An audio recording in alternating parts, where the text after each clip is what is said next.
we're just coming in as the external advisors to see this is how we've done it before. This is what you guys need to fix that issue, whatever that issue is. So it does require the internal investment. I think sometimes there can be a bit of an impression where you're here so you can fix everything for us, where like a contractor might do or an interim might do. It's not really what we're doing. IT has to be involved. The fractionals have to be involved. Your CTO, whether they're fractional, consultant, internal or not, they need to be involved in that conversation. They can't be kept to one side with just IT. You're dealing with customers. You're dealing with people who want a good experience. Your business revolves around the people whose data you're handling. They have to have a good experience, otherwise they're not going to come back, especially if there's a data breach. I mean, generally they've invested in the wrong technology. That's the key thing. And not wrong is maybe a bit too strong a word. What they've done is they bought into the hype of a piece of technology. I mean, if anything, I would say that's the goal. That's the mission almost. You want to grow an organization to the point where they don't need you anymore.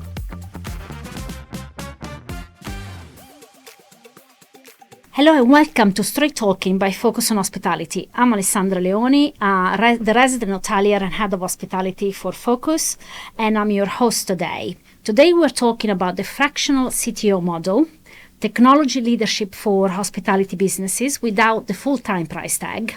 It is a conversation I think is very long overdue. And today I'm here with Arik Fletcher at Focus. Arik, would you like to introduce yourself and your role within Focus? Thank you. Yeah, good to be here. So hi, I'm Arik. I head up the strategic consulting service at Focus. That's virtual CTOs, virtual COs, virtual DPOs, which is why I'm here. Wonderful, wonderful.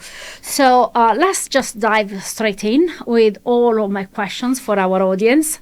So let's start at the beginning, because I think a lot of people hear the word fractional and the kind of nod, but they're not entirely sure what it means and what a fractional figure actually does. Can you just break it down for us? And what does a fractional CTO actually do in a hospitality business? No, it's a great question. So, I mean, at a high level, it's strategy, it's road mapping, it's basically helping the direction of the business. The key thing with the role is translating business to tech and tech to business. That's kind of what we do. It can get quite confusing because it's different to an IT manager, it's different to an IT director. It's not a hands-on role in terms of building and configuring anything. It's more an external advisor. And how is it different from bringing in a consultant or an interim role? And that's something that hoteliers have done for some time. I'll get a consultant in that will be able to help me. Because on the surface, they kind of sound quite similar. Yeah. No, and they are. I mean, they're all different branches of the same family, I suppose you'd say that. So an interim is basically someone who stays there for a long period of time, but doing one very specific piece of work. So they come in, they're a full-time role, but they're there for a set period of time. A consultant can be varied and different, but they're generally there to come in, advise you, do that one piece of work, and then leave. So the fractional is kind of somewhere between, where we're part-time, but we're there for the long term. The idea for us is, as I basically have a managed service to work with you for a longer period of time. So that's really where we come in, essentially try to help take you on that journey, essentially.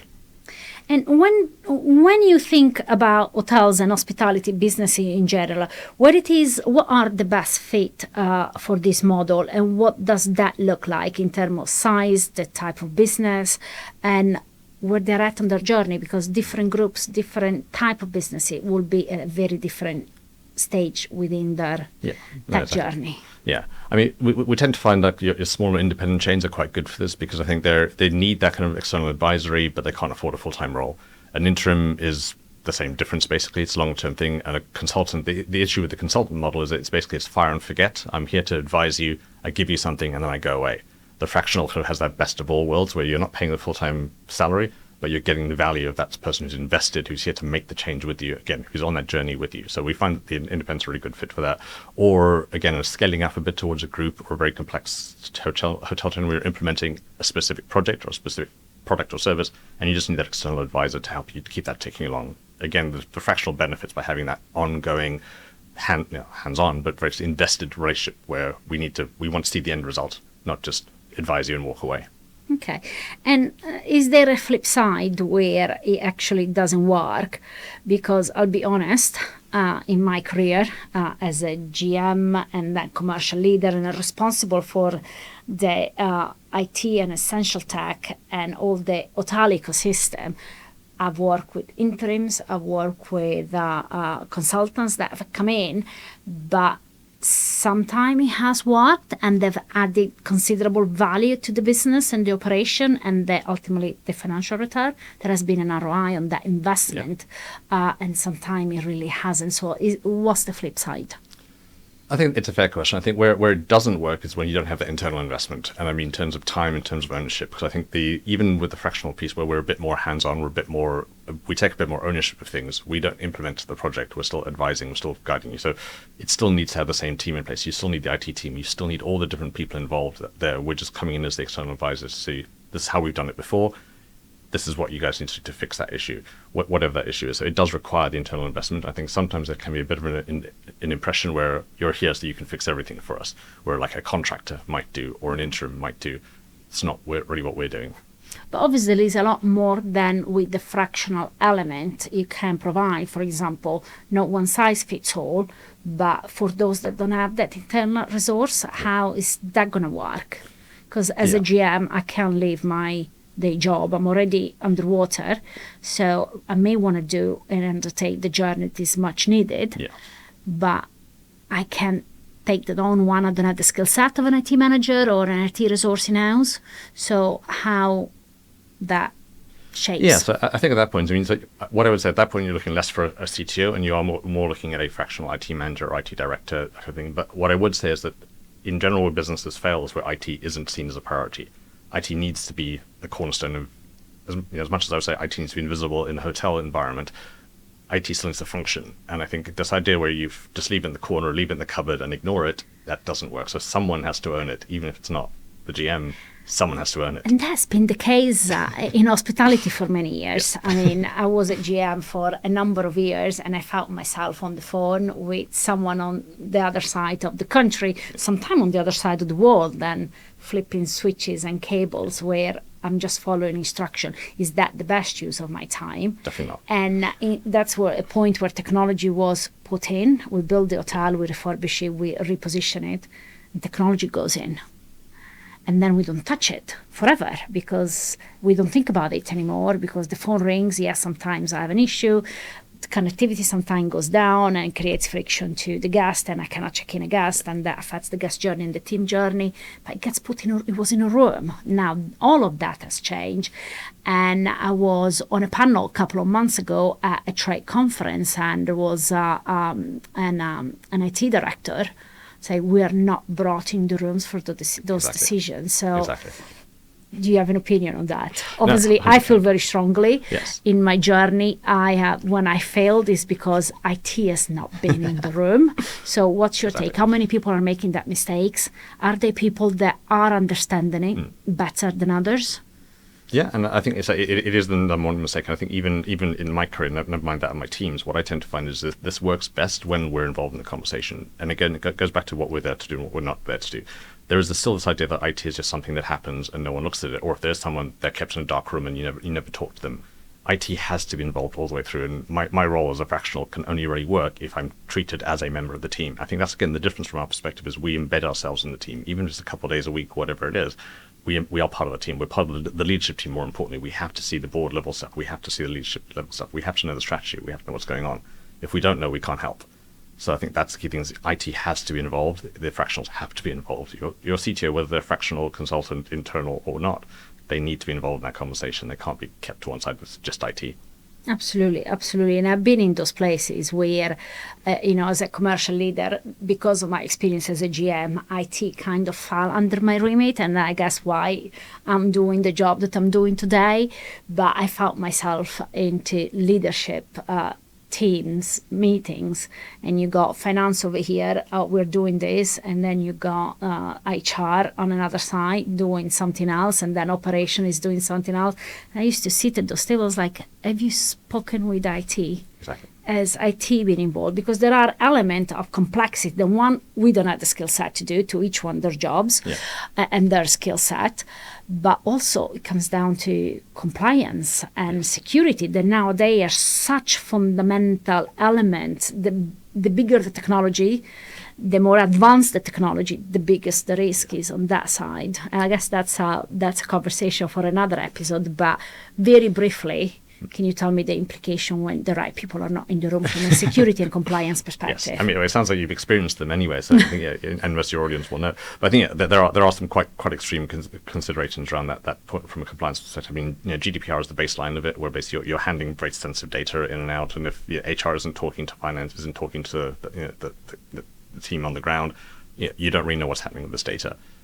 Pockets of information, silos of information in any business are a bad idea, especially in a business handling sensitive data. And again, more importantly, that you're dealing with customers, you're dealing with people who want a good experience. Your business, it revolves around the people whose data you're handling. They have to have a good experience, otherwise they're not going to come back, especially if there's a data breach. Absolutely. So that's absolutely critical. But I think it's easy to kind of forget that and think, well, again, that's IT's problem. I think data security, compliance, they're everyone's responsibility. If you have a CISO, that generally sits with them, but most hotel chains don't. It's still quite rare position from that perspective, but it's everyone's responsibility from that perspective. And a fractional CTO or CISO or CIO can help that, can help steer it, can help bring those people together. But ultimately, everyone has to be involved in it. Everyone has to care about it and make it part of their job. Absolutely. I guess that's a full conversation for another episode. So let's just bring it back to the fractional role. When you walk into a hotel for the first time, what are you actually looking at when you provide your services, and what are the first things that tell you what kind of situation you're going to be dealing with? So generally, there's three things. So the systems that are being in use. So basically, how modern are they? What do they do? Do they have any systems in the first place? How well integrated are they? That's one of the really key things. The bigger thing for me, though, because again, I work less with the hands-on technology, more with the leadership side of the business, is can the leadership team adequately explain what all this technology does? Not necessarily what does an access point do, but why do you have the access point in the hotel? If you can't explain what it's there for, you probably don't need it, or someone else is using it and it's not providing value. So it's that aspect, and then where the gap between that and the people on the ground is. So technology, I find, is an 80-20 towards people. People account for 20, so people account for 80% of what really happens in a business. Technology should be at 20%. It should just be the thing ticking over in the background. If the people aren't integrated with it, if they don't understand the processes, if they don't understand why they're following this process or using this tool, it's never going to work. And so I need to see how all that stuff meshes together. And the picture that paints is the strategy that I need to fix. Is there a generational gap as well? It's an interesting one. So I don't know if there's a generational gap per se. When you're talking to the leadership structure, there may sometimes be a generational gap that only experienced people end up in a very senior leadership role. So you find that those positions are keeping themselves updated with the opportunities that really come with. Well, I think you would hope so. I think and I think that's the challenge basically, is working out, is that actually happening? Because I think you would hope that if you're the COO of a hotel chain, you're keeping track of what operations in other hotel chains look like. I think what I tend to find more often, though, is people, we've always done it this way. It's always worked this way. Why should we change? And I think there's, with the exception of things like the pandemic happening and having to force people to adapt quite quickly, unless there's a market force making you change, you stick with what you know. So I think that's more what I find, is people aren't adapting unless they have to adapt. But there are definitely some very, very on-the-ball people. That's a really interesting point that you make now, and bring me to something I hear quite often from operators. I don't even know what I don't know and what I do know. So how do you deal with something like that, with the total unknown? Is it a barrier or is it an opportunity? I think it's both. It should be seen as an opportunity. It's a barrier right now because I think it's a barrier that you create for yourself by, I don't understand the technology, I don't understand the business, I don't understand the market, what can I do about it? But you understand your role, you understand what you do, you understand the value that you provide to your customers, and that's important because every business decision that gets made thereafter is based on the feeling you create for the customer, the sensation that you're working on, the value you're adding. So as long as you understand those things, you understand enough. The technology is my problem. The technology is IT. It's the business's problem. But ultimately, it's my job to help you work that out. I think you don't have to understand all of it. You just have to help me with the bit I don't understand, which is your role, and we meet in the middle. That's great.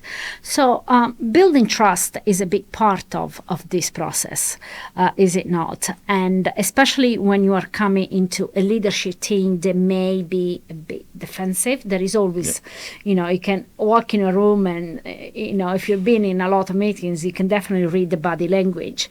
And they tend to be more defensive probably about technology than anything else. Or have you had a bad experience before or a very positive experience before, and how to approach both Yeah. sides of the spectrum. No, I think it definitely does come down to trust, and I think the key thing with trust is showing outcomes. Basically, if you brought in an expensive consultant, an expensive interim, a less expensive fractional but still expensive, it's money you didn't think you were going to have to spend. They need to start showing value very quickly. We're not in the same camp as an employee where you understand that an employee is going to be in place for a period of time. It'll take a while to see value from them. We have to show value from day one. So I generally start with, again, one pain point we're going to fix. It could be a survey with staff, a survey with leadership team, top 3 customer complaints, whatever it is, that where are the real problems in the business, and find one thing that I can zero in on and go, that's fixed for you. And that could be a relationship with one of the vendors. It could be a situation where an M&A piece of work they're doing with a new hotel. Whatever the situation is where they're stuck on something, solve that. So look, I'm here, I'm with you, I'm on your side of the table. And again, for me, again, it's the difference between bringing in a consultant to do a piece of work versus the fractional, because the fractional is more invested for that long period of time. I want to work with a hotel chain for the next 3 to 5 to 12 years. I'm not here to do this one job and go home. So I'm part of the team, even though I'm only here for a few days a week, basically. That's great. And what are the most common mistakes you find hotels have already made by the time they pick up the phone and call you? Yes. I mean, generally, they've invested in the wrong technology. That's the key thing. And not wrong is maybe a bit too strong a word. What they've done is if they bought into the hype of a piece of technology. They've done something, and not necessarily technology, they made a business decision that they thought was going to be a quick win. They got caught up in the message or something, or they're trying to solve the wrong problem. And so usually it's, well, how do we unpick that and go back a few steps? And it may be that actually you made the right decision, but at the wrong time, or it's completely the wrong decision, and we have to go back a few steps. It's really, that's the point. They've usually invested in something that they thought was going to work and didn't work.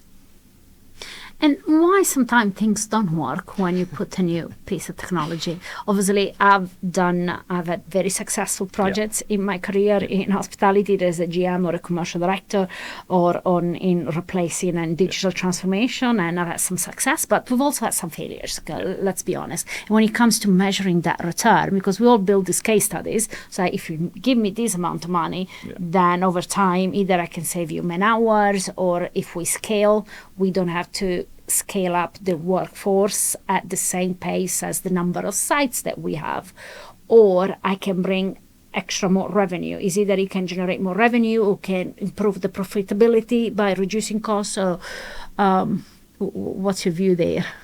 So I think 9 times out of 10, it's the people and the processes. The technology doesn't go wrong. And I'm being mildly facetious there. Technology does go wrong, but if you look at a project, for me, the technology, the solution is 20% of the situation. The people and the processes are 80% of it. So if you get the people, you get the right people at the table, you get the noisy people at the table who don't want change, you get them on board, you get the processes in place, you understand change, you've explained to everyone that what's happening, you've brought them on that journey. The technology should just work. Your technology providers should just make that work. Trust them to do what they do. Most technology problems go wrong because lack of planning, lack of change management, lack of process, not necessarily the technology itself, unless the technology is a complete scam. But that's very, very, very rare. Usually technology does work, it's just not being implemented to an agreed vision. Okay. And do you ever get to a point where you say to a business that they have outgrown you and you need, at that point, they need someone full-time, for example? I mean, if anything, I would say that's the goal, that's the mission almost. You want to grow an organization to the point where they don't need you anymore. I think where the fractional leader sits is in that space where you need the value of a full-time employee, but you don't have enough work for them, or you just can't afford them, basically. So our role, we go in knowing that the whole mission is to put ourselves out of a job. The point is to grow you to the point you don't need us anymore, and that is the greatest. Basically, if you've been in situation, if you're in situ for 12 to 18 months, and there's been no progress towards that, you're probably not doing a job.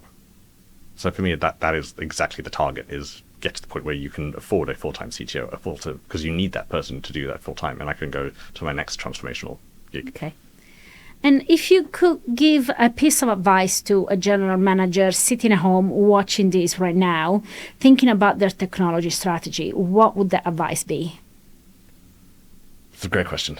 So again, think about what problem you're trying to solve. So what is it there for? So you don't have to use the latest technology. You don't even have to use AI. Controversial, I know, but you don't have to use it. The point is basically, what are you doing? Why are you doing this? Essentially, what problem are you trying to solve? It always comes back to that for me. So it's basically, what does the technology do? If it's not adding value, if it's not taking pain away, if it's not solving a problem, it's just a waste of time, a waste of money, basically. So from your strategy perspective, look at the pain points. Again, go back to the 3 most common complaints from your customers, the 3 most common issues you find from an operational process perspective. Those 6 things, that's your strategy for the next year.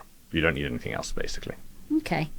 And finally, is there anything about the fractional model that you wish more people in hospitality understood and that we have not yet covered? I think the key thing is we're here to help. I think that there's quite often, we often get seen as the outsider, and I think it's difficult because we do tend to come from an outside space. We're vendors, we're seen as a partner, but the fractional model works best when you see us as your CTO, you see us as your CI, and you talk to us as you would talk to another employee in the business. Because the more we understand, the more we can help. Okay. Let me throw one more thing at you. If hospitality as a sector was to get technology leadership right, I mean, seems like a unicorn, right? Or the pot of gold at the end of a rainbow.